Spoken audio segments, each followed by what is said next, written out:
The number one factor in whether you win your disability hearing is not the contents of your medical records.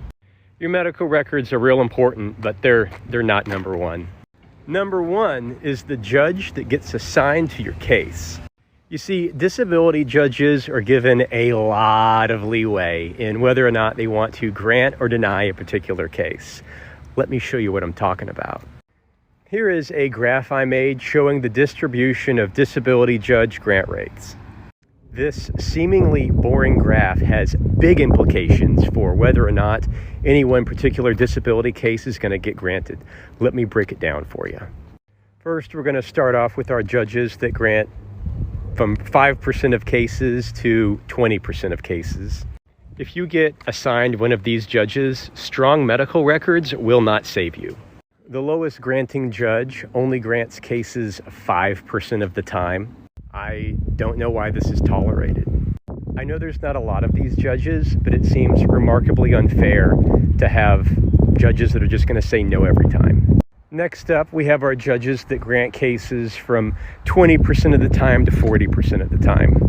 I'm always super nervous whenever I go in front of judges in this category because they're looking for literally any reason to deny a claim. Generally, it's going to be for people over 55, people that meet a disability listing, or just the catastrophically injured.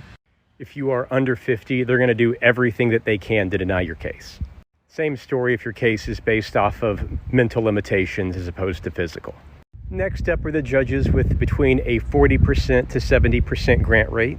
These judges are more open-minded towards granting disability cases for people who are in their 40s or for extreme mental illness cases.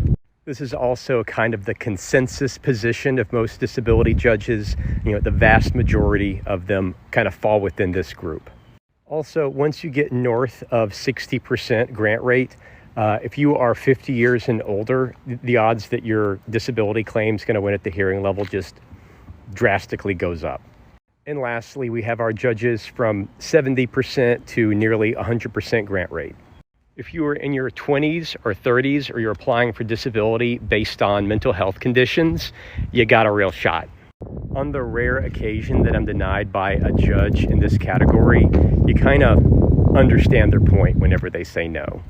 You can look up your disability judge's grant rate by Googling disability judge grant rates and going to the ssa.gov link. And if you like learning about disability, you should follow my channel.